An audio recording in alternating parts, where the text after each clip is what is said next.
breaking news. Big changes are coming to the Mets. The team's new owner, Steve Cohen, and President Sandy Alderson are holding their first press conference since the team's sale. Let's go to it now. Steve Cohen for some opening remarks. Good afternoon. I went to my first Mets game with my dad at the old Polo Grounds. Years later, my friends and I used to sit in the upper deck at Shea Stadium. That makes today a dream come true, not just for me, but for my wife, Alex, and my whole family. Alex's dad, Ralph, makes it to just about every home game. They're all rabid Met fans. I have a lot of people to thank today. Let me start with Fred Wilpon. We've been watching games together for many years, and he's one of the true gentlemen in baseball.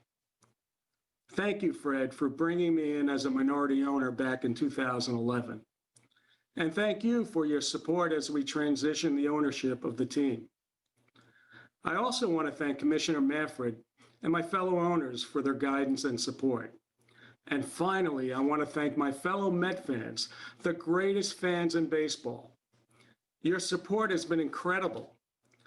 You want us to win the World Series, and so do I.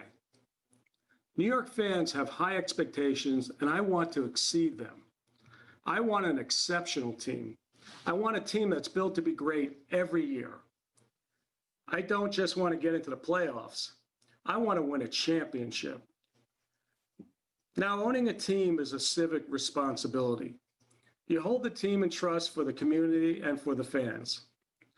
That's how I see my role as the owner of the Mets. And that's why Alex and I plan to invest in communities around Citi Field.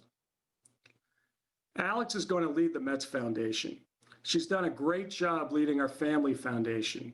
She gets involved and really knows the organizations and the communities we support.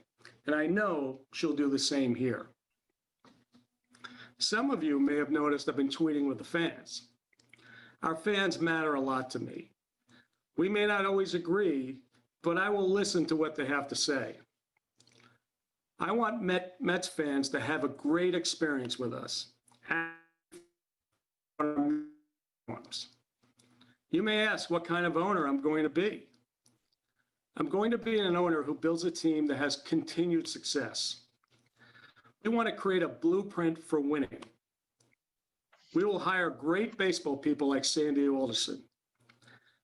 Sandy and I share the same philosophy. We want to make find great players and make them better. We are starting with our homegrown talent and building from there. When we need to fill a gap, we will fill it. It might be with a free agent, or it might be through a trade. We're going to strengthen our farm system, keep our players healthy, and use the best analytics. We're going to build a process that produces great teams year in and year out. You build champions, you don't buy them. And we have a great core on this team. And we're going to get better. And I plan to make the investments we need to succeed. We want to win now, but we're also building for the long term. In my investing business, I get judged every day. I know you will judge me every day too. I'm all in. Let's go Mets. Thank you very much, Steve. To ask a question, please click on the Participants tab, followed by the Raise Your Hand icon at the bottom of your screen. Prior to your question, please restate your name and affiliation for our audiences at home. If you prefer to ask your question in Spanish, we do have our translator, Alan Suriel, here on the call to facilitate. Team President Sandy Alderson, of course, is also here to answer your questions. But we'd like to begin this portion of the conference with all your questions you have for Steve Cohen. That way, once completed, Steve will be able to exit the call and Sandy will remain to answer all your remaining questions for him. So with that, our first question is to you, Steve Gelbs. Hey, Steve Gelbs from SNY. First of all, congratulations. Thank you, Steve. One of the reasons that Mets fans are so excited about this is that they feel like the team was purchased by one of them. And you started talking about this a little bit. You're a lifelong, passionate Mets fan. What is your earliest and greatest Mets memory? And what was it that originally made you fall in love with this franchise? Well, like I said, I went to the Polo Grounds with my dad, I think 1963. And, I used to go with my buddies. We used to take the train from Great Neck, take it to the Shea Stadium stop, and, sit in the upper deck. We had a phenomenal time. And, that's when you develop your affiliations with teams, So I was 13 when they won their first World Series. And so, I'm a baseball fan. My family's, great Mets fans, great baseball fans. And so, it's going to be a family effort here, and we're all very excited. Steve, you spoke about your vision for this franchise moving forward. Why was Sandy Alderson the right man to execute that vision right off the bat in your mind? Well, first, he knows the Mets organization. I mean, obviously, a lot of the same people that he brought up as players are, now obviously doing great things, with the Mets. Plus, he's a total professional, and he's had a lot of experiences in baseball, and I've got a lot to learn, and I can't think of a better person to learn from. Thanks. Your next question is from Anthony DiComo. Hi, Mr. Cohen. Congratulations. Thank you. You kind of run the gamut in terms of how involved they are in all aspects of the organization. How involved do you plan to be in various aspects, particularly in baseball operations? Well, I played Little League once, but that's about it, right? So I'm going to let the professionals, Sandy, and the people we bring in, let them run baseball. I'm sure they'll make recommendations to me, and it'll be a collaborative effort. But ultimately, they're the experts, and generally, but I hold people accountable, just like I do in my business at Point 72. And, I ask probing questions, and, I expect reasonable answers, and it'll be a two-way conversation, but ultimately they're the experts. Thank you. Thank you. Your next question is from Disha Thozar. Hey, Steve, congratulations. Thank you. Just two-parter here. What's the current job status of Luis Rojas? I'm going to throw that over to Sandy, if you don't mind. Sure. So if you Guess not. No. Okay. Yeah, Sandy will be unmuted momentarily. Okay. I can tap dance if you want. I think I'm unmuted. Thanks, Disha, for that question. So I have talked to Louis a couple of times since Friday, and most recently yesterday. We talked about his situation. We talked about his coaching staff. What I told Louis was that it's very likely he will be managing the Mets in 2011. But I left the door slightly ajar out of sort of respect for the process we're going through now to find a president of baseball operations.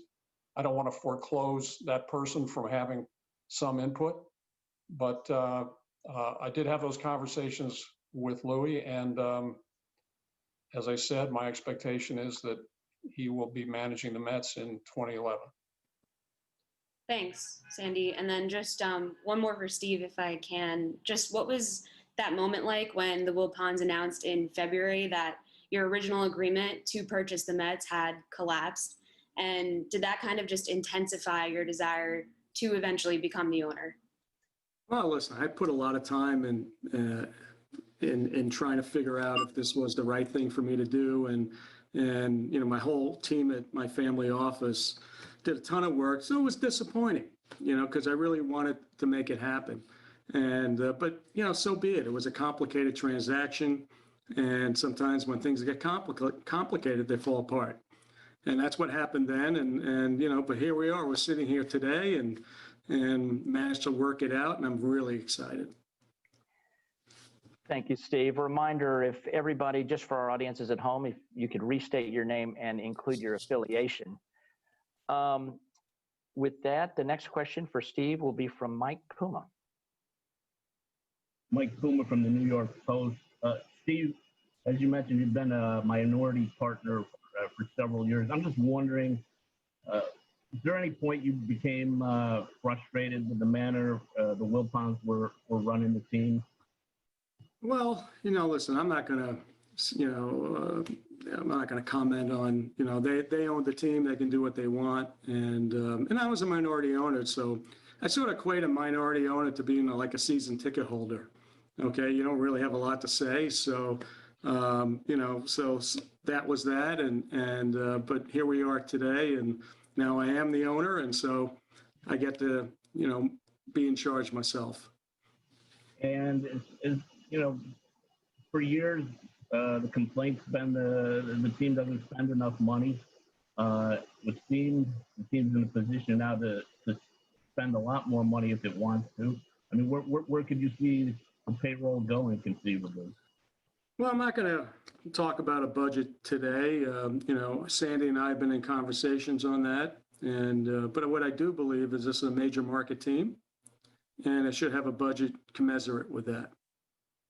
Thank you. Next question is from Tim Healy.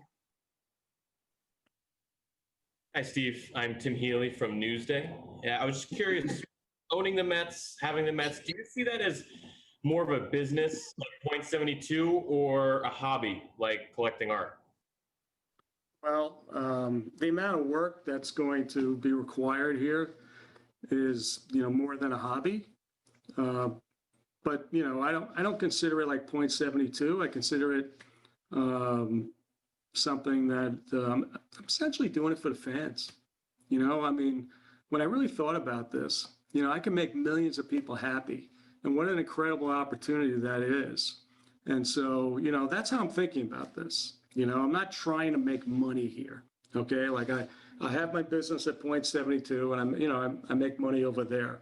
So here, it's really about building something great, building something for the fans, winning, and I just find this an amazing opportunity, and I'm so excited for it. Thank you. Your next question is from Justin Toscano. Justin Toscano from The Record. Congratulations, Steve. Thank you. Being a fan, had followed the team. So throughout the last decade, what did you feel was missing from this franchise being able to reach that top tier, and how do you, with your resources, plan to provide that to fill those gaps? Well, listen, I'm not going to speak about, the Mets previous to my ownership, but what I am going to say is that, we're going to build a professional organization. We're going to build out our processes, and whether it's analytics, whether it's scouting, whether it's, development of players. We want to be excellent in all areas of this game. That's going to require resources, and I'm fully committed to making that happen. I'm not in this to be mediocre. That's just not my thing. I want something great, and I know the fans want something great. And so that's my goal, and that's what I'm going to do. And on Twitter, you mentioned taking those suggestions, and you actually replied to quite a few of them. Were there two or three that maybe particularly interested you as things you would like to institute maybe as early as next year? Well, I depending on whether we have fans or not, I mean, having an old timers day would be kind of fun. I don't know why we wouldn't do that. It appears like the Tom Seaver statue will be ready to be unveiled, so we should have festivities around that. But there were so many great ideas, and we put them all. We've archived them, and you can just tell the fans are really, really knowledgeable. They know what they're talking about, and they're the customer. So I've got to listen, and I want to listen. Your next question is from Bruce Beck. Steve, congratulations. Thanks, Bruce. How do you balance trying to win now and making a splash with trying to establish sustained success over the years? Well, first, I think we have a really good core of players already. And so I think we're starting with a pretty good base. We've got to work on parallel tracks here. We've got to build up our baseball management team. We've got to install processes and ways of doing things that sustain excellence over, long period of time. But we want to win today, which means we're going to have to make sharp baseball decisions on who to bring in and who to go after, and that's Sandy's department, like I've said, and they're going to be the experts, and they're going to make recommendations. But I'm not in this for a short-term fix. Okay, I'm really thinking about this, of trying to build a sustainable franchise. Okay, I don't want to be good 1 year and bad 3 years. Okay, I want to be good every year, and that's the goal. So that's the type of business and team I want to build. Otis, the next question is for you. If you'll introduce yourself. Otis Livingston from CBS 2. Congratulations, Steve, on the purchase of the New York Mets. You spoke really emotionally about being a fan growing up and being at different ballparks and watching them play. How do you separate in your decision-making being a fan and also being a businessman? Because some owners can be emotional and go out and make changes, that they feel are necessary. I can only tell you the way I run my business at Point 72, and I'm very measured, and very calm, and try to be very thoughtful about things.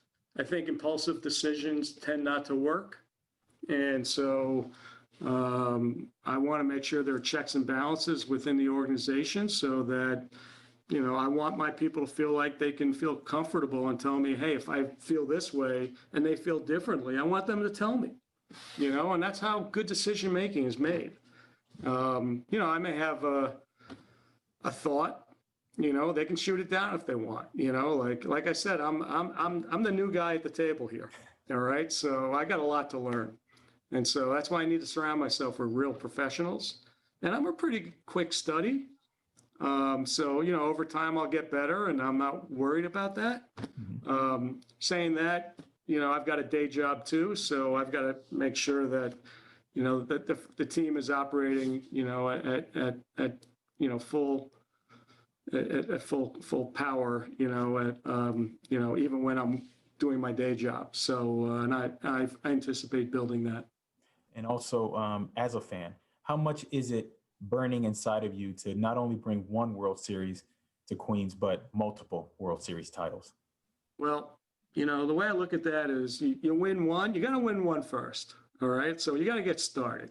And then, but, I have a feeling that's a good feeling, and you want more of that. So I suspect that's what, I'm going to be shooting for. And, and that's what makes it fun, right? I mean, you want to win. No one remembers you came in second and third place. Next question is from Bradford Davis. Hi, Steve.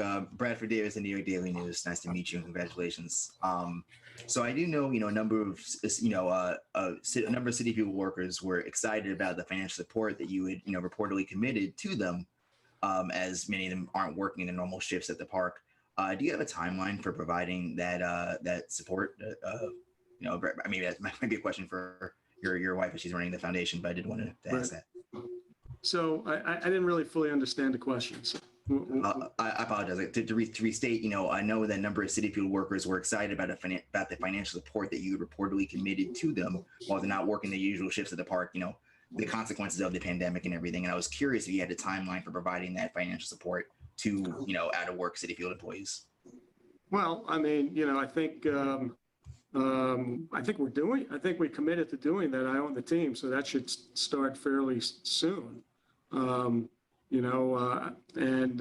Listen, we're committed to support our communities. My wife is so good at this. I mean, and you're going to love her, and she's all in too. So, it's an important part of, being involved with the baseball team. The communities care about it. We care about the communities, and, we're going to investigate, find out things that are worth backing and providing support for, and we look forward to that.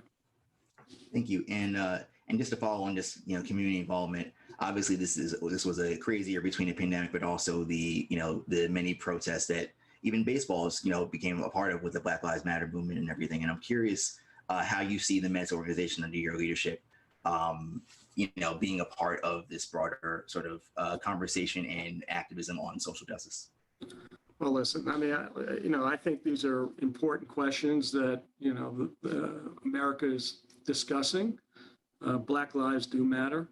I feel it's really important that we have a diverse group of employees, not just for the sake of diversity, but for the sake of diversity of thought.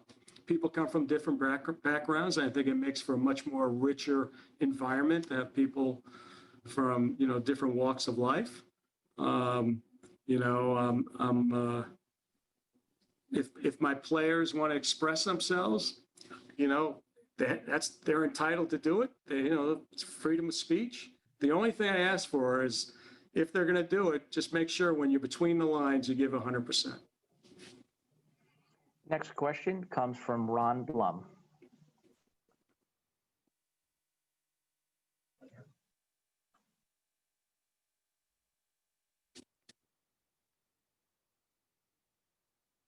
Ron, we're going to come back to you. The next question will be from Mike Vaccaro. Hi, Steve. Mike Vaccaro from the New York Post. Congratulations. Hey, Mike. Two questions, disparate questions about your background as a Mets fan. One, can you name one or two players or one or two moments of your younger days as a Mets fan that really stick with you all these years later? And two, in your conversation with fellow Mets fans on Twitter, I mean, do you get a real sense that they kind of look at you as being what they could be if not for, deeper pockets and different circumstances? The first question, Cleon Jones making the catch in left field to win the World Series. And I think I mentioned, Tom Seaver, the Jimmy Qualls, breaking up the perfect game in the ninth inning. Those stick out as two great moments. And then even one more, the obvious one, Mookie hitting the ball through Buckner's legs, which was an extraordinary, moment in baseball. So lots of good memories. And so what was the second question? Well, when you've had these conversations with Mets fans on Twitter, obviously they're a pretty excited and excitable bunch. I mean, do you get the sense that they kind of view you as being their proxy almost? They would be you if not for different circumstances and deeper pockets. Listen, I grew up in Long Island. I don't have a big ego. I'm doing it for them. I'm a low key guy, and I relate to them. I know how they. I feel like I know how they feel, and these are smart. These are smart fans. They know what they're talking about. And if they're emotional, that means they care. I'd rather have emotional fans that are passionate than fans that don't care. And so, I think it's phenomenal. And I think it's, I love talking to them. And I didn't know I would love talking to them. I did it and I started enjoying it. And so I'm going to keep doing it. And, there'll be times when, things aren't going so well. And I'm still going to do it. Next question comes from Mark Carrig. Hi, Steve. You're just talking about being a Met fan. You talk to a lot of them, and there's always that resent about the Yankees kind of being the bigger team, getting all the free agents. How do you see that balance now that you're the owner of the Mets? Do you see yourself trying to compete with them for those types of players, beating them for those types of players, and reshaping the identity of the franchise in a way?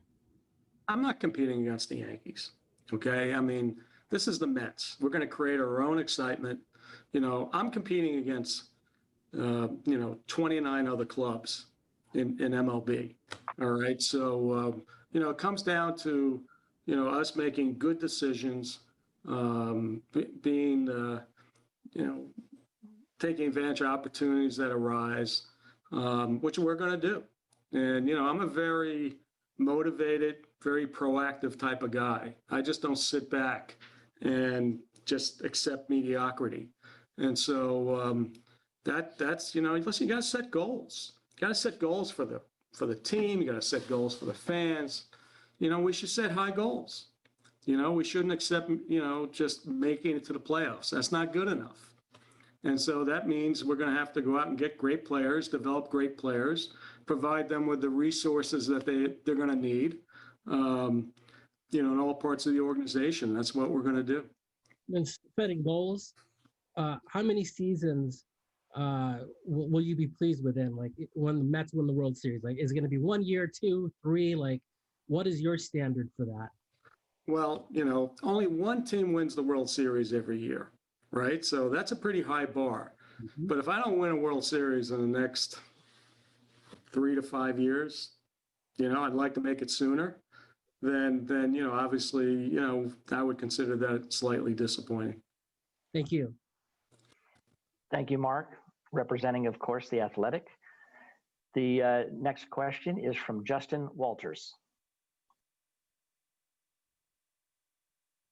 Hi, Steve. Justin Walters, Pix 11 News. I know you touched on it a little bit earlier, but could you take us back to February and when the sale didn't go through? Was there any trepidation that you weren't going to become the owner? What was your thought process then?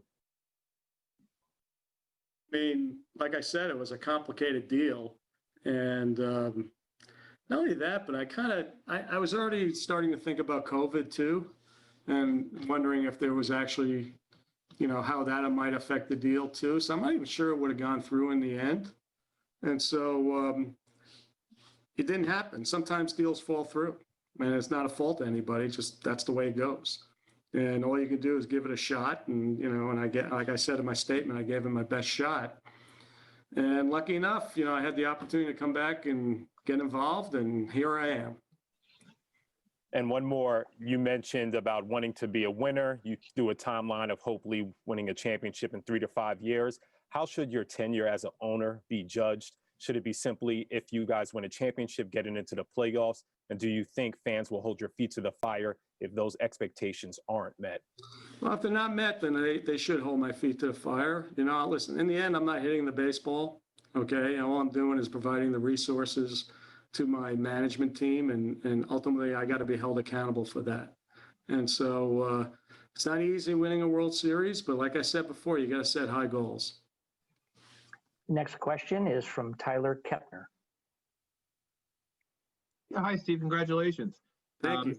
Tyler Kepner with the New York Times. I want to ask you, what are some principles that you can take from your success in the business world and investing that you can apply to baseball, whether it's analytics or just something that has made you successful in one field, how that translate to baseball?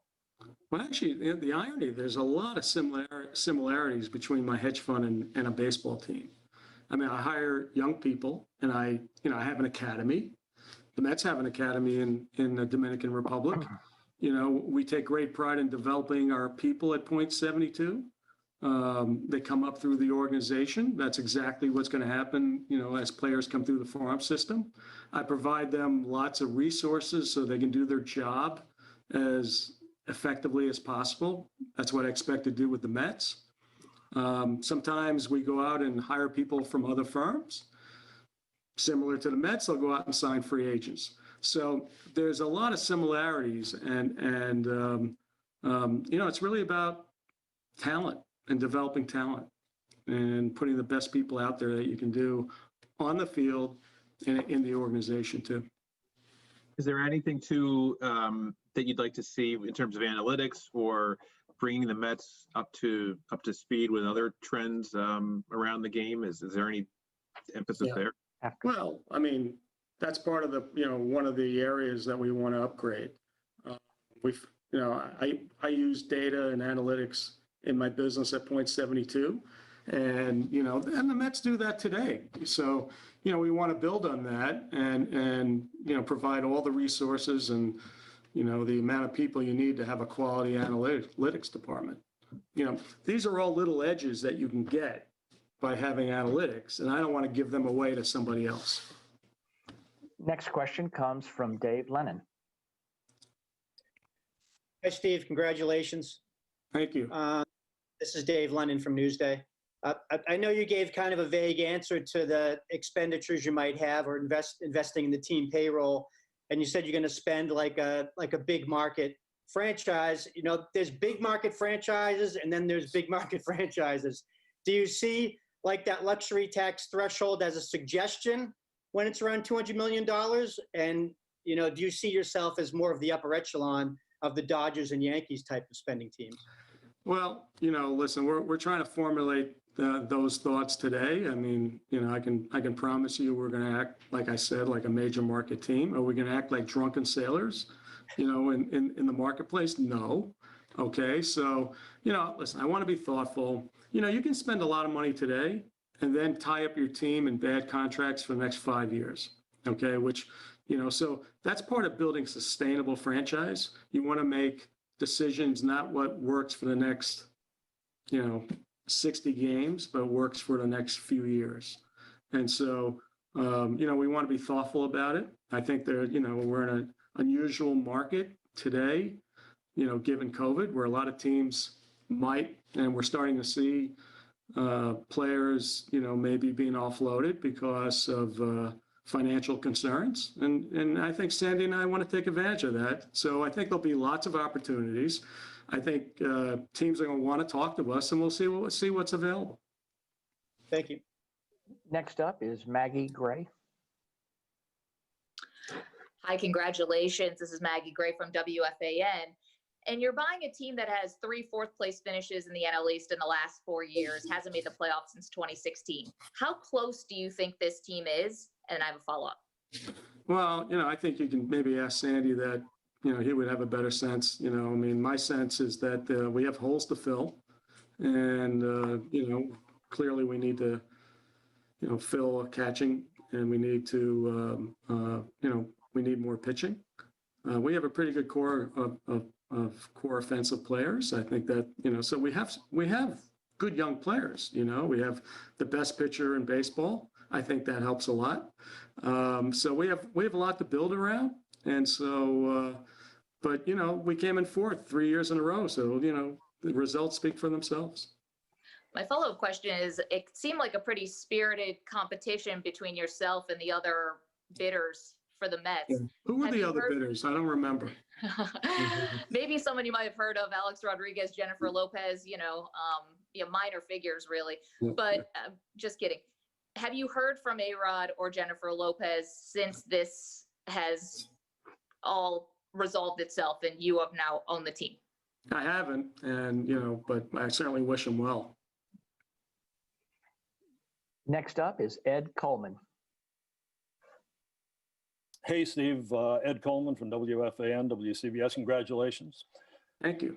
You mentioned using analytics in, you know, successful businesses and your hedge funds and that. And we kind of had a come to Jesus moment in the World Series this year with Blake Snell and the role of analytics. How do you view analytics in the game today? How do you view the role in the game of baseball? Listen, analytics is really important, you know, but even in my hedge fund, you know, we combine analytics with the human component. And so I'm not going to second guess, you know, what the Rays did. I mean, you know, they got to the World Series. It was a heck of a team, an amazingly put together team. And so, you know, they stuck to their game plan. And that's how they operated all year. In fact, I would argue, you know, maybe to make that, I think it would have been hard to deviate from the game plan that got them into the World Series. So, you know, that's what they did. And, you know, listen, every decision is not 100%. You got to, you know, even with the best information, the best analytics, you know, sometimes things happen. That's just the way it is. Thank you. Next question comes from Jeff Passan. Hey, Steve. Jeff Passan from ESPN. Congratulations. Thank you, Jeff. When you're looking at what you would like this franchise to be like, is there a model out there in baseball or maybe in another sport that you say, hey, this team does things really well? Well, you know, I think I like what the Dodgers are doing. Okay. I mean, they have a really strong farm system. They take advantage of opportunities in the marketplace for free agents and trades. I think they run a pretty good business operation too. So, I think that's one team that, easily, seems to make the mark in the type of places that I want to do the same. So, I'm sure there are others, but we also want to do it our way. We want to develop our processes, sort of the Mets way with a Mets culture, which is going to be uniquely ours. But listen, I'll take a good idea from anybody, and if someone's doing it better than us, I'm going to try to figure out why. And in that vein, Steve, when you're looking for a new president of baseball operations, what are you seeking in that role? Is it someone analytically inclined? Is it somebody with a scouting background? Is there an archetype that you believe would be best for that job? You want somebody well-rounded, right? That would have skills in all those different areas. I'm not crazy about people learning on my dime. And so, hopefully we can find someone that feels sort of, is well-rounded and, has abilities in multi areas. Thank you. Joel Sherman, your mic is live. Steve, Joel Sherman from the New York Post. Was there any moment where you had concerns that you would get the necessary ownership votes to get control of the Mets? And what kind of stuff did you have to do between agreement and finalization with the other owners to make them comfortable that you were the right man for this job? I felt like I was going to get approval. I do know some of the owners already, and so and they know me, so I thought that was pretty helpful.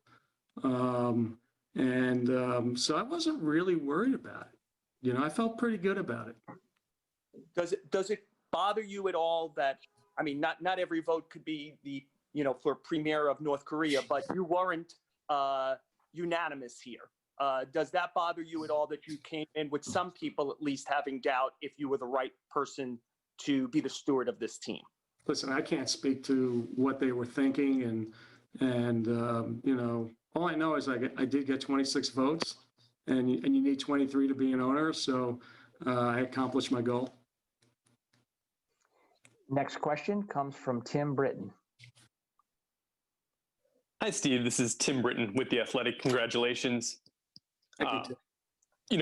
This isn't your first attempt at buying a Major League Baseball franchise. I was wondering, in the time since you attempted to buy the Dodgers about a decade ago, how much have you thought about what kind of team, what kind of organization you want to build over that time? Yeah, I mean, I came in second with the Dodgers, which means nothing. And, it's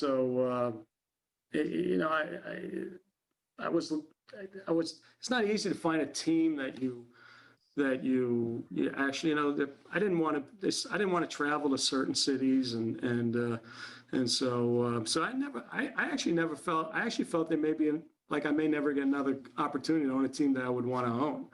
And lucky enough, the Mets, came up for sale, and so now I get the opportunity to put my imprint on a team. And I'm a stickler for detail. I'm a stickler for a strong process. I don't suffer, people who give me responses that are mediocre. I see through that fairly quickly. I'm not a micromanager. I really. I hold my people accountable, but I give them a lot of rope to run. I have a day job, right? So I've got two jobs now. And so, but I feel like we're going to build a management team around me that I can, I can collaborate with and give them the rope to run. I'm not going to sit there and second guess every decision. It's not my style. And you mentioned building a Mets way and a Mets culture. What, if you could describe that in brief, basically, what do you want the Mets culture to be? Well, I want professionalism. I want integrity. I'm not going to put up with maybe the type of stuff that's happened in other places. And I want to hire the best and brightest. And I want create a great farm system, develop our players, and provide an environment. And also let's not forget the fans. Provide a product, and when they interact with me at the stadium or on our media platforms, wherever, that their experience is extraordinary. Thank you. Next up is Kevin Kernan. Kevin, unmute. Congratulations. And I'm just curious, you talk so much about building through the minor leagues, which I love to hear, and the opportunity you have now to get scouts. But as a Mets fan, not as the owner, what was your reaction when they traded Jared Kalenic, and what that did for the future? Listen, I'm not going to question what happened in the past. They made their decision. I'm sure it was well informed. Generally, our belief is we want to hold on to our farm system, and only use them when we're, close to, if we need to use them as chips to trade for a player, that we do it when we're close to really winning a championship. I feel really, in my own hedge fund, the key to my firm is that we develop talent all the time. If I didn't do that and depended on just going out in the world and getting hiring people on the outside, I'd be out of business. Okay, so I really feel it's important that we draft well and develop our players and hold on to them. Ron Blum, we're coming back to you. Hey, Steve, when you look at your background and your business experiences, what are the different attributes you've picked up along the way that you think translate well to running a baseball team? I think you got to be patient. You got to create, decision-making processes in the business that, are sustainable decision-making. So that you're planning, you're providing, like I said before, resources so that people can do their jobs and do it well. And that's what I do at my hedge fund. I provide every resource I can think of so my analysts and PMs can perform to the top of their ability. And that's what we're going to do with the Mets. We're not going to just spend money wildly, but, we want to have great coaches. We want to have great technology. We want to have great analytics. We want to have great people making decisions. We want a collaborative culture. Okay, we don't want it being run in an autocratic way. Best ideas come out of the organization. Okay, like some of the best ideas in Point 72 came from someone within the organization who had an idea. And so, like I said, I'll take a great idea from anybody. I think we have time of one more for Steve before we get to Sandy. Rich Catino, your line is open.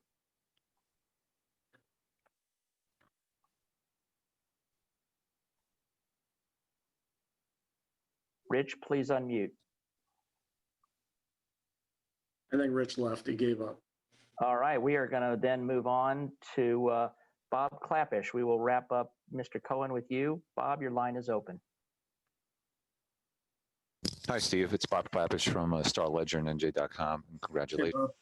Thank you. I'm just curious, going back to your days as a rabid Met fan growing up, what was your opinion of the Yankees? If you don't want to comment on them now as an owner, but as a fan, did you admire them from afar, or were they brand X? The Yankees have a great history, right? I mean, they've won 27 championships, 28. So, that's pretty impressive. And so, that's what happens when you build a great organization, and they had that. Saying that, there were times when the Mets were great too. Right. And so, we just want to, be great more often. And so that's what I'm focused on. And I'm ready for the challenge, like I'm all in here. Great. Thank you. Great. Steve, thank you very much for your time today. Very much appreciated. And with that, we will now turn over our attention to questions for Sandy Alderson. Please again remember to use the raise your hand icon. And we will begin with the first question from Steve Gelbs.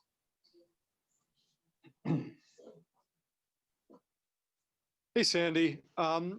For you, what was the key ultimate factor that made you decide that you wanted to come back to the Mets and take on this new challenge? I think it was Steve Cohen. I mean, you've just heard him over the last few minutes, and I think that that's what excited me, was the opportunity to come back and work with a guy like Steve, whose vision parallels my own. You know, I sent him a memo a few months ago, actually, to talk about that. I think we're very well aligned in terms of philosophy and strategy and potential execution. But ultimately, it was about Steve. I mean, look, I love the opportunity to be able to come back to the Mets. There are a lot of people there that I know, I respect, I love even. And I'm excited about meeting new people because I'm always excited about new ideas. But first and foremost, it was Steve. And so I'm excited about the partnership and really looking forward to what happens over the next few months. You know, the last time I won a World Series was 31 years ago. So that 3 to 5 year time frame, it's a little concerning, but we'll live with it. Well, Sandy, you know, when this deal became official, you were pretty swift in your decision-making, parting ways with many members of the front office during these past couple of years. Why did you feel that that was the necessary first step, and how do you now plan on structuring a new front office? Well, in my experience, I think that anytime there's a change of ownership or a change of leadership at or near the top, there are going to be changes made in the levels of leadership. And partly, it's not because people aren't capable. It's not because people aren't competent. I have a great deal of respect for Brody and for Allard, and obviously Omar. But in terms of how we envision the team being structured, it's decision-making processes, as Steve pointed out. All of those have to be aligned with the personalities. So it's not just competency, it's also about how people interact. And so, you know, in addition to that, we're going to have a new head of baseball operations. It's not going to be me. And sometimes it's better to make these decisions in advance to give a new person a chance to make their own choices and not have to come in and their first act is to terminate some people. So, and I felt it was important from a timing standpoint. I felt it was important just for alignment of the leadership of the organization. And so we ended up doing it on Friday. Thanks. Next up, Tim Healy, your mic is live. Hi, Sandy. Tim Healy. Hey, Tim. Hi. Front office search-wise, what is the state of that, and what do you expect timeline-wise, given that it's already mid-November? So two things happened on Saturday. We had a new president-elect, and I interviewed my first candidate for president of baseball operations. So we're already, we're already on our way. We're already involved in the process, and that was one interview. There will be others. We're currently evaluating exactly how many and who we will pursue, but this shouldn't take a long time. Wouldn't want to put a time limit on it, but we understand that it's important to get people in place. In the meantime, I've got a small but very capable group remaining. We talk every morning for an hour or so.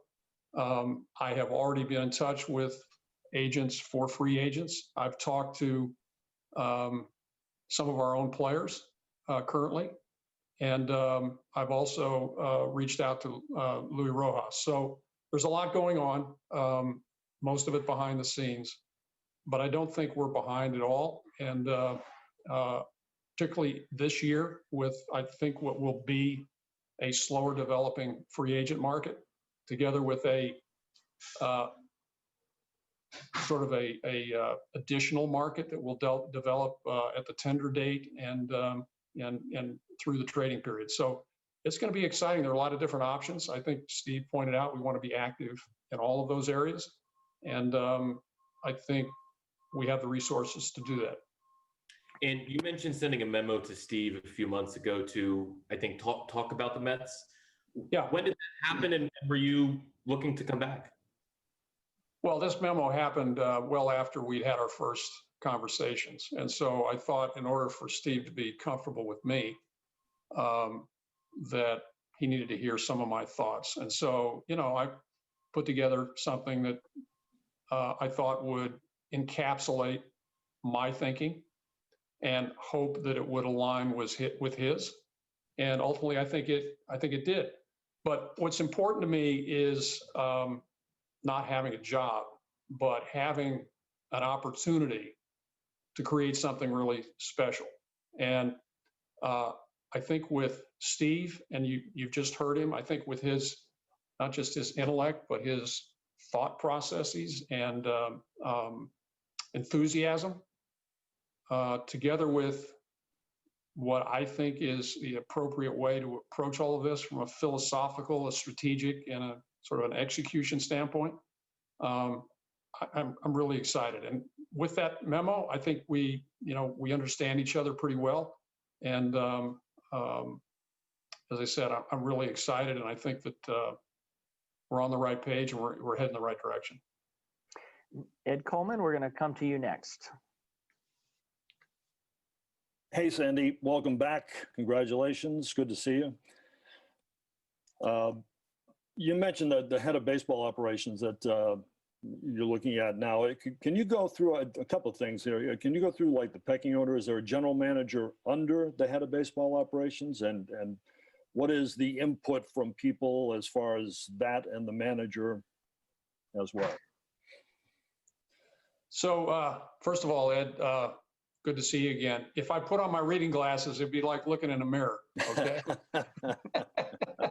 Many people have said that, yeah. Yeah, well, it's true, because I recognize those glasses. They're from Walgreens, right?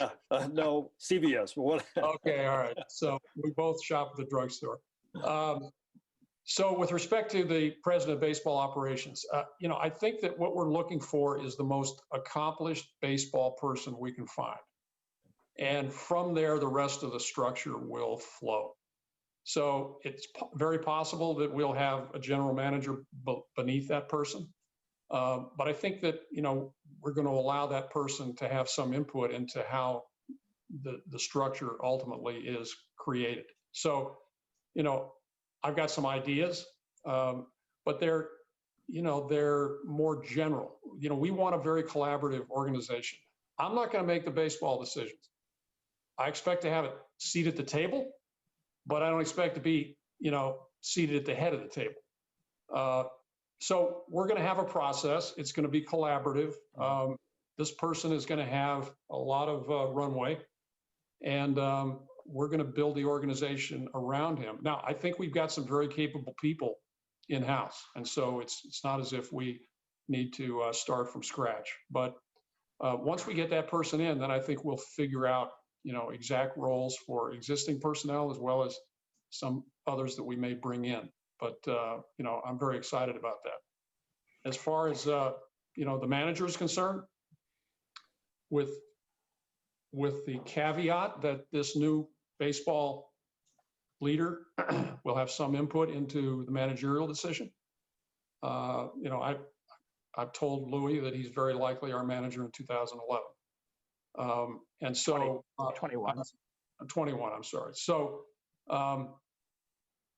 so from that standpoint, Louis and I have had conversations. We've talked about the coaching staff, and of course, I know Louis from my years with the Mets before. He's a very capable and fine individual, and I like him a lot. Thank you. Next up, Joel Sherman, your line is open.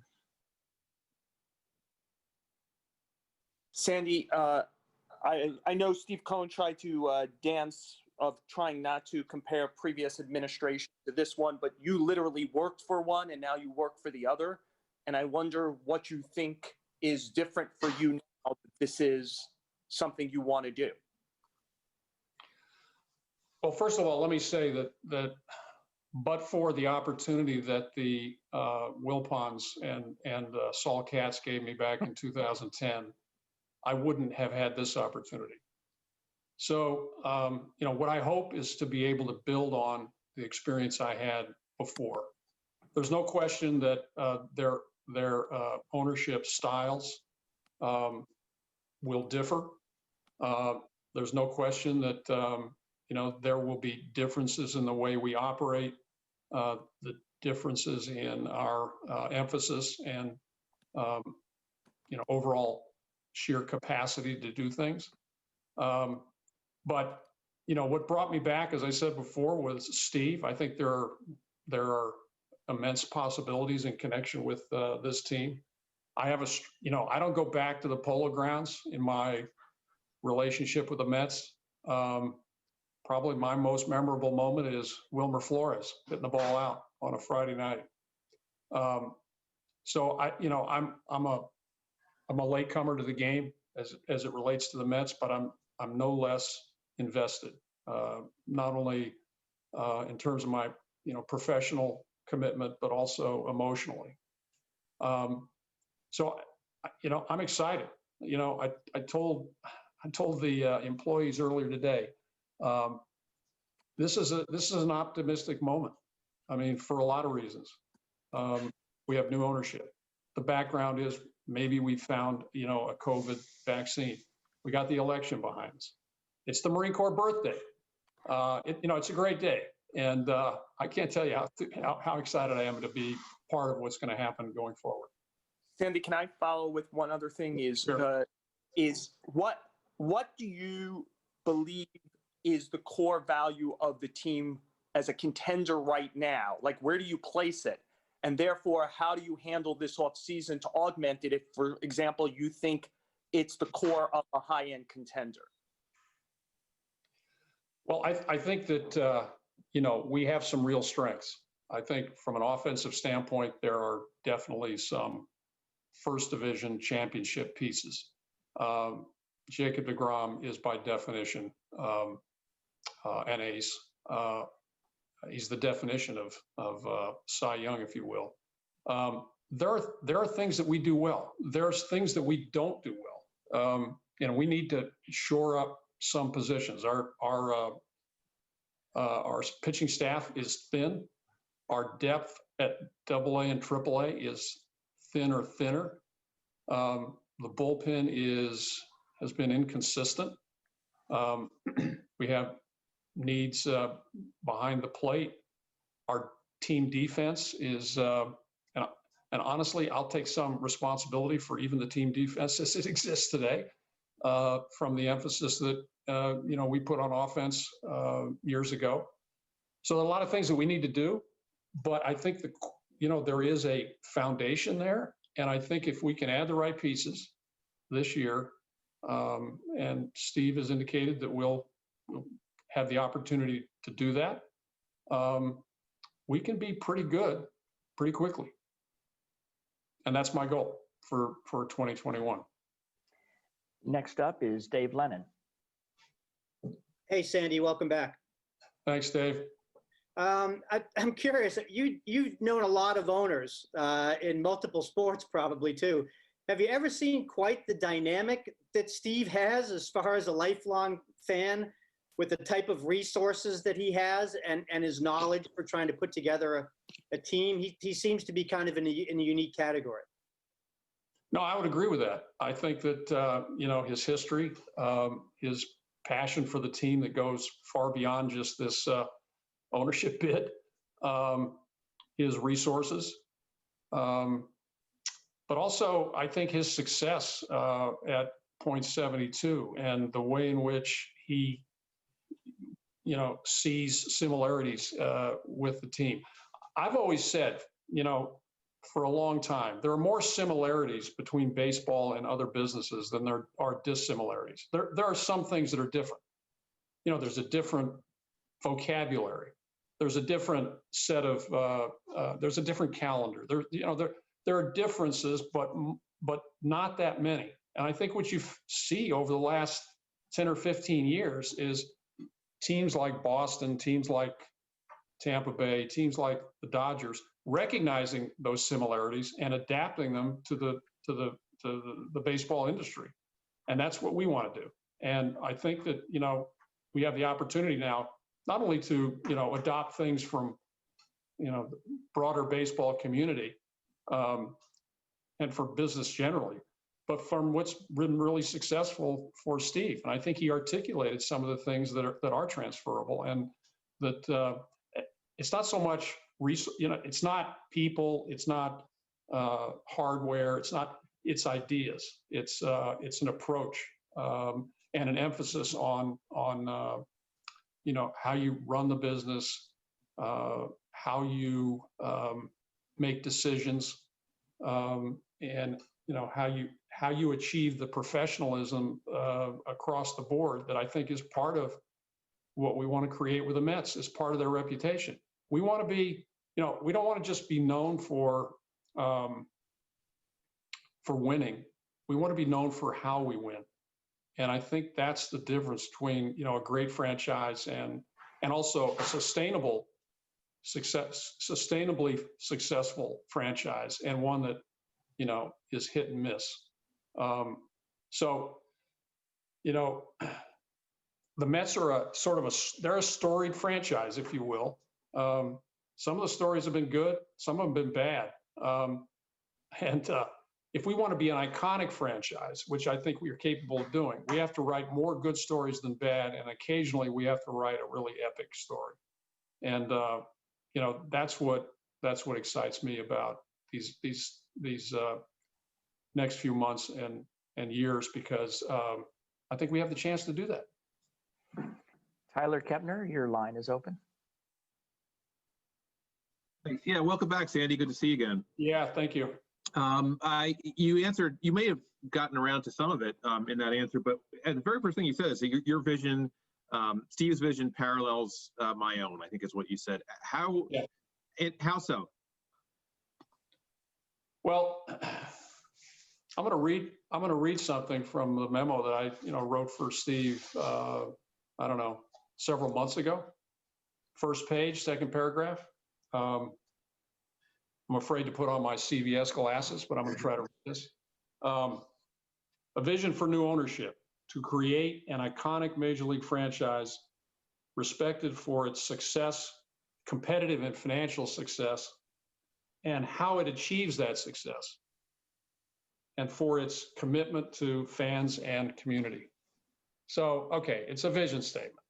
You know, you start to unpack that. And as I said before, we want to be iconic.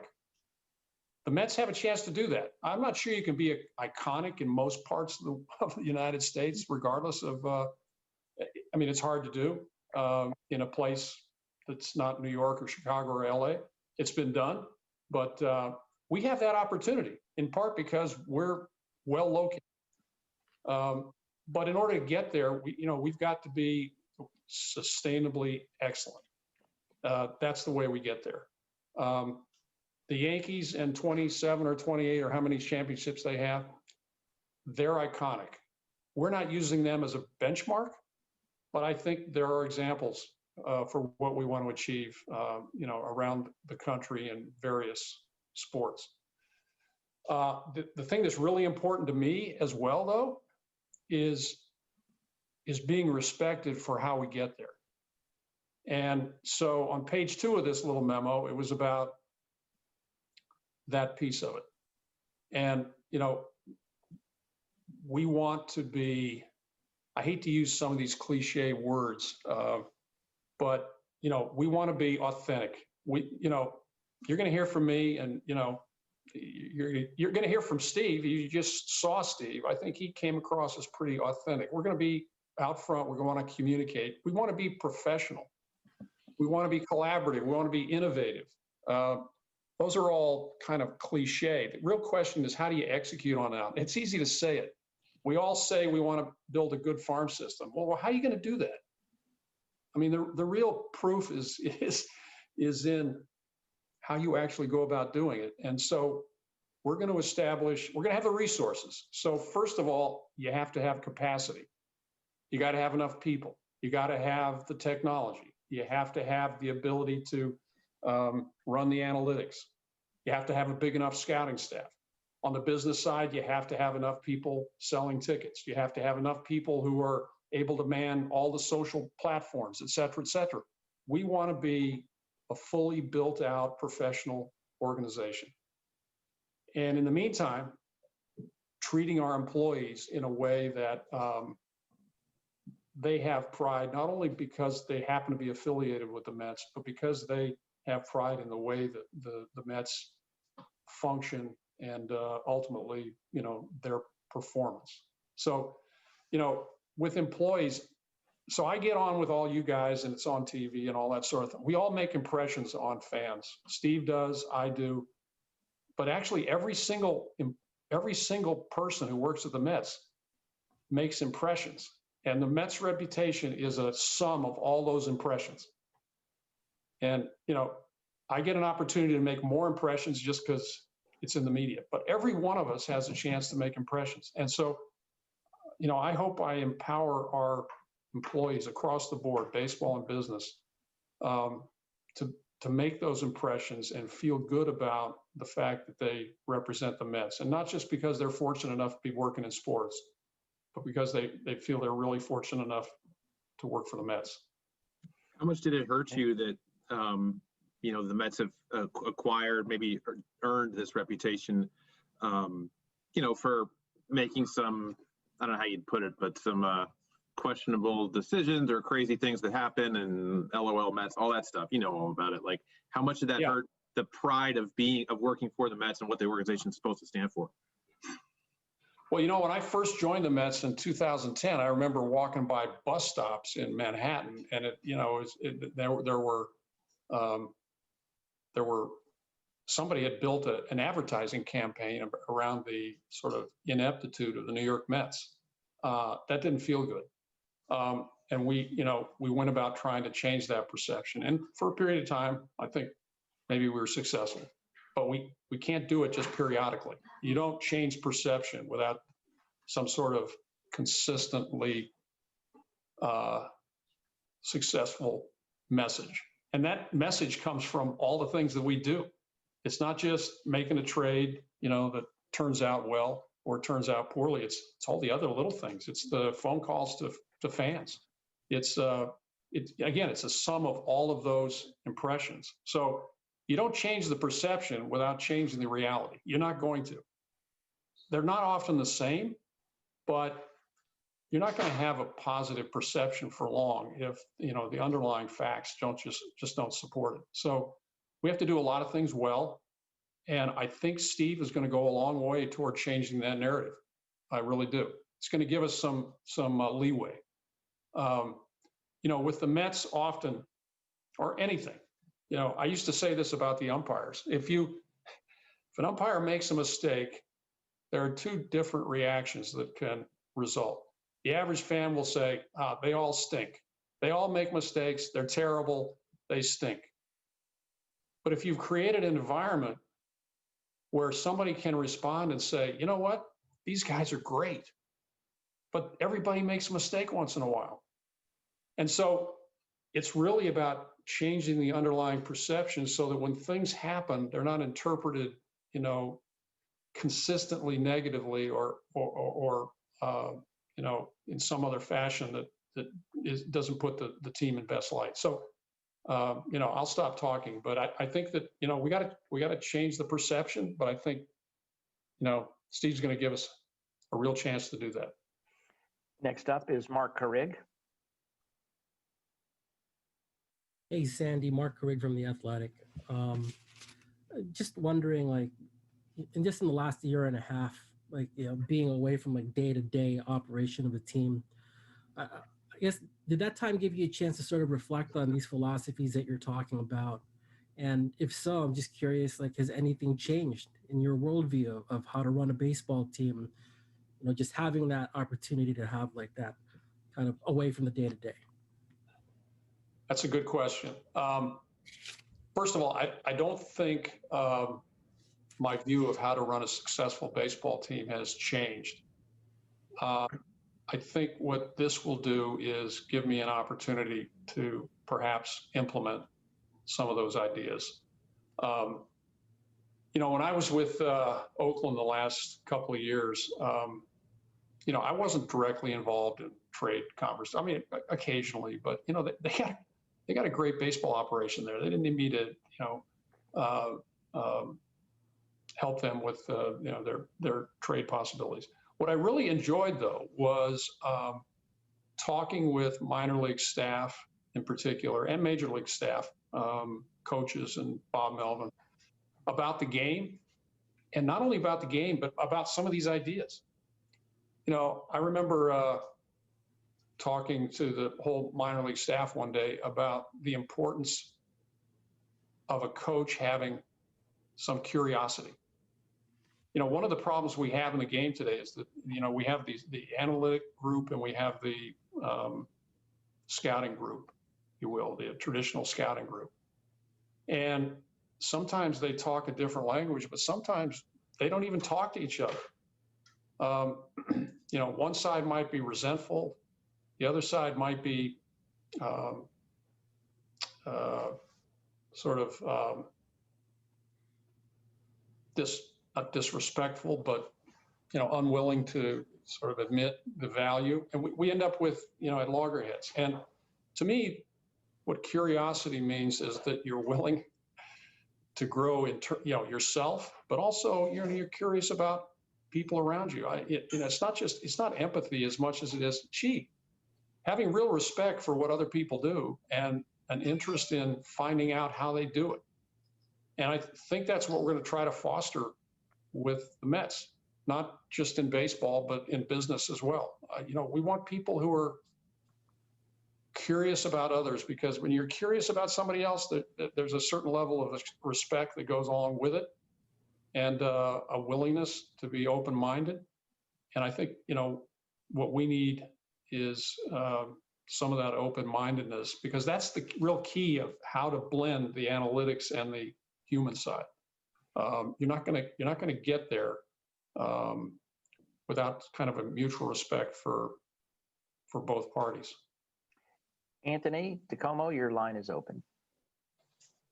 Hey, Sandy, I have two quickly. One, just what assurances perhaps did you receive from Steve Cohen that you will have freedom, sort of quote unquote carte blanche, to do things the way you want to do it, and how might that contrast with your previous tenure here? Look, look, I'm an employee, okay? I've always felt my job, wherever I was, and certainly, you know, my last tenure with the Mets, my job was not to make all of the final decisions. My job was to make a lot of the decisions, but in certain cases, make recommendations. I mean, there are seminal events that take place, whether it's a, you know, $100 million contract or something of that sort. That's not a decision I'm going to make exclusively. That's, you know, that's something that I'm going to discuss with Steve. My job is to make recommendations, and ultimately, if I'm successful, he'll accept my recommendations more often than he won't. But, you know, I'm comfortable with the relationship that I've established with Steve already. You know, we talk, I don't know, 2 or 3 times a day. When he's eating a sandwich, when the market slows down at noon, you know, he calls me up and asks me some question that, you know, I don't know what he's going to ask me, but usually they're insightful questions. And, you know, hopefully I have a response. But I think, you know, intellectually, variety of way, professionally, this is going to be a real challenge for me. And part of it just emanates from the fact that Steve is so animated and into it. And I think in a positive way.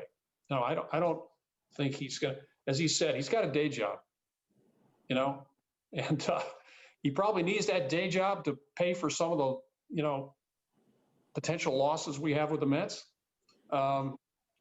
So from my standpoint, that's a good thing. And also, just how long do you want to do this? Coming on at age 72, is this an open-ended thing for you? Or is this something that you want to maybe steward over for a couple of years? Do you want to do it until you win? I mean, what's kind of your personal timeline with this? Yeah, so I've committed to a couple of years, but it's open-ended. Thank you for referencing my age. Apologies. It is what it is. I don't want to die with my boots on, but I think this is going to be a great couple of years. We'll see where it goes, and that's all I can say. Thank you. Next up is Mike Puma. Mike Puma from the New York Post. Sandy, just wanted to know, from what aisle of the supermarket would you say you're shopping in this offseason? So this is the Scott Boras approach to interpreting Mets intentions in free agency, I guess. So here's how I would respond. I would say that we're gonna make sure we got enough meat and potatoes, but we're gonna be shopping in the gourmet section as well. How does it feel to be able to shop in the gourmet section after not always being permitted to go there in the past? I don't know. I got to find out where it is. Thanks. Thank you, Mike. Next question comes from Disha Thozar. Hey, Sandy. Just you kind of already touched on this, but you said that your mindset and your ideas of how to run a successful baseball team haven't really changed. Now you have the freedom to implement them. How do you kind of respond to fans who might be cautious of your return to the organization? And just kind of how will your tenure as president be different this time? Oh, well, I think to understand or have an expectation about the way that I'm going to approach this job, you got to go all the way back to the last century, unfortunately. There was a time when I had my team, the Oakland A's, had the largest payroll in baseball. In the early 80s, we started adopting analytics. We kept it quiet because we thought it might be a competitive advantage. The data didn't exist at that time the way it does now. So a lot of these concepts that have subsequently been proven and kind of built out were just ideas at the time, but they were concepts you could actually follow. So in terms of how I'm going to approach this, I wouldn't want people to just look at my tenure with the Mets and make assumptions. We, even with the Mets, I think that, we were, I probably was characterized as patient. I don't know that that equates with, sloth-like. Patience is a virtue, I think, but you got to know when to pull the trigger. Patience in and of itself is probably not a virtue. Timing is. So we did I think we took some risks, last time. We took some risks with various people. Some of them worked out, some of them didn't. Tried to do it at the right time. But in any event, I think that the environment will be a little bit different, and I think the fans' expectations are already very different. And there's no reason to think that the way I approach things won't be a little bit different as well. Thanks, Andy. Okay. Tim Britton, your line is open. Hi, Sandy. Tim Britton with The Athletic. Yeah, kind of on similar lines there, you have the familiarity of being in this organization for 8 years as it is run one way, and now it appears it's going to be run a pretty different way. How does that familiarity with what it could be here maybe enhance your optimism or enthusiasm for what changes you can kind of make manifest this time around? Good question. So I think I think my familiarity with the organization goes beyond the individuals. And so I don't know everybody in the organization at this point. It's been turnover, for a couple of years, but I do know a large number of people. More importantly, I think I know how they function. I know how they interact. I know where we're strong and to some extent, I think where we're weak. And this is not with respect just to individuals. It's with respect to categories of activity. So if you take player development, it's not just player development generally. It's about the coaching staffs, the performance group, the analytics integrated with that group. There are a variety of different things. And I think I have a little more granular knowledge of the Mets than most people would just coming in. In fact, I know I have a lot more. So I have some pretty strong ideas that are predicated on my experience, but also my observation of the way things are done elsewhere today. You wouldn't be talking to me today at age 72 if I wasn't curious myself and wasn't interested in understanding, where things have come, where they can go, and have an open and sort of progressive mindset. So it's not like I have ideas that I want to imprint. It's really about gleaning a lot of things that are currently, I think, working for other clubs and bringing them to the Mets. And so I hope my experience, not only in terms of years, but also, recently with the Mets and with the A's and so forth, and also my experience with the competition committee, the rules committee, that there's a contemporary approach to what we're trying to do. And that's what I hope we can achieve. And then you joked about needing to find the gourmet aisle, but do you have to kind of, is there a mindset you need to get across to some people who have been with the Mets for a long time that they can maybe think bigger or think differently, at least, than they have in the past? Yes, I think that's the case. For example,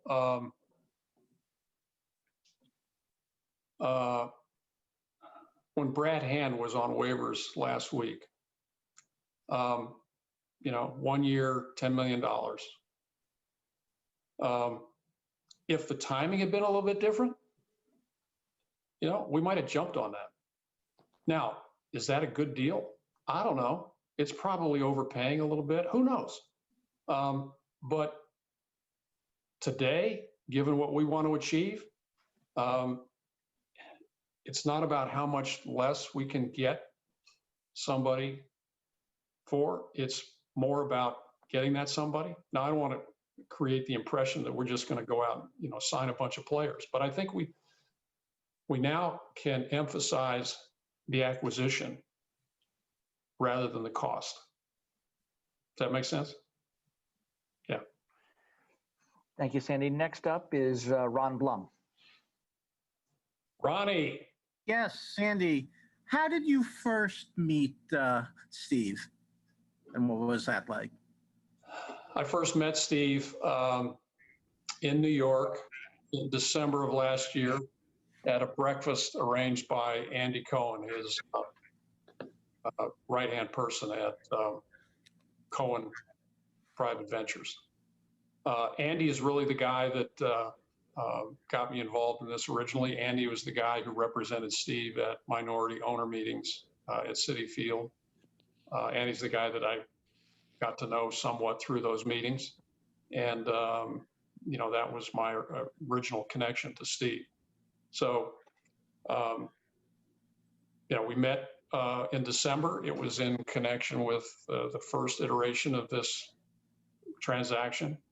And then it went into, it was a casual conversation, but it went into hibernation for a long period of time. And Steve was able basically to thread the needle over the next several months. And so our relationship wasn't really cemented until, I would say recent months, but I first met him in December of last year.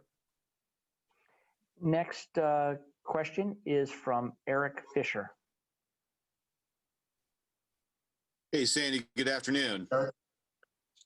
So question about the minor leagues, which we've obviously talked a lot. We're in the midst of some large scale changes across the affiliated system, and in particular, your way anticipating some changes with Brooklyn. But broadly, how do you see this whole shakeout playing out for the Mets? Well, I think that, we're going to lose some minor league franchises, and on its face, I'm not really happy about that. I think that, the minor leagues provide more than just players. They provide a presence in a lot of small communities that are able to make a connection between Major League Baseball and the players that are there in front of them. Having said that, I think Major League Baseball is going to do a great job of expanding opportunities in those areas where teams are going to be eliminated. So overall, based on what I've heard as recently as yesterday, I really think they've got a cogent plan in place. For us, we're going to be in Syracuse, we're going to be in Binghamton, we're going to be in St. Lucie, and we'll be in Brooklyn. And the nice thing about Brooklyn is that I think it's going to become a full season affiliate. So people can start watching baseball on Coney Island in April if they can stand the wind coming off the ocean. But I think it's a great opportunity for local baseball, and we're really excited about our continuing affiliation with all of those 4 teams. There'll be other players in St. Lucie beyond the team that's playing there. It's going to be a little different, but I think there's some positives associated with the changes. One of the problems with developing players is they play too often. They play every day, and you don't always develop just through performance. There's a lot of other time that could be well spent developing skills, and I think some of our players were able to take advantage of that this year. So there's some positives, there's some negatives. But I think, we will end up with a very strong organization. As Steve pointed out, we're going to grow our own players. I think that the Mets have drafted very well over the last 8 or 10 years, including, I think, the last 2 years. I really like the approach they took. So we're going to draft those players. I'm going to assume, based on our track record, that they're going to be pretty good, and we're going to hold on to them. There are only 2 currencies in baseball: players and money. And if you're going to give up fewer players, you're going to have to expend more money. And I think what will happen with Steve is that we're going to have the opportunity to sort of husband our players in ways that maybe we weren't able to do before. Thank you, Sandy. Time for about 2 more. Bradford Davis, your line's open. Hi, Sandy. Nice to meet you. Bradford Davis from the New York Daily News. Just going back to the question that, or rather, an answer you gave to Anthony earlier today. You said that Steve has often asked you very insightful questions.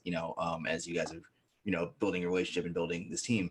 I'm curious if were there any particularly insightful sort of conversations you had that impressed or even surprised you, about him. Whether it is his strategies, leadership, etc.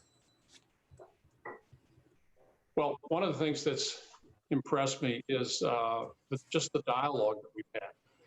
So, it hasn't just been about me answering questions. It's actually been a dialogue. And I've enjoyed them partly for their content, but partly for the fact that they, take place on sort of an even, balanced basis. These aren't challenging questions per se. They're learning questions, and not probing in the sense of accountability, but probing in the sense of education. And, I don't know that there's anything that stands out. One conversation might be with a particular player who, for some reason, was on the news. Another question might arise from a Twitter response that he may have gotten. So there's a breadth of questions and a variety of answers. He keeps me on my toes, and that's what I like. You know, I like being challenged, and that's what's happened with Steve. Good. Last question, Justin Toscano. We'll open up your line. Hey, Sandy, welcome back. Obviously, the game is pretty rapidly changing as it relates to kind of organizational infrastructure, especially in front offices. In what ways do you think not only Steve's vision, but the resources he's able to provide will help you guys be kind of on the cutting edge of some of those changes? Well, I think that first and foremost, the Mets have become a very attractive landing place. I think that's true across the board. Suddenly, overnight, I think people are interested in working for the Mets, who within the game, who perhaps were not before. I think that players are interested in the Mets for reasons they might not have been before. So, you know, from that standpoint, I think that we've really got an opportunity here to be selective, whether it's, you know, and how we build out our operation, our front office on the baseball side, the business side, but also with respect to players and coaches. And I think that's a great place for us to be in, because ultimately the success of the organization is going to be predicated on the quality of the people who work for the Mets. And, you know, one of my jobs is to make sure that we have that quality of individual, and at the same time, we have the systems, the processes that leverage that ability in individuals. And that's kind of what I'm focused on, is finding good people, rewarding good people wherever they are within the organization, and providing a structure and process that leverages their abilities, and ultimately leads to, you know, some success, hopefully, for us. Sandy, with that, want to thank you very much for all your time this afternoon, and also want to especially thank everybody else who participated in this call. Moving forward, please reach out if there's any further assistance we can provide, or any additional information. And with that, we look forward to seeing and speaking with everybody again soon. Everybody, thanks, stay everybody. safe. Yeah, thanks for everybody. I enjoyed it. You wore me out, and I look forward to doing it again. Thanks, Sandy. Bye-bye, everybody. Okay.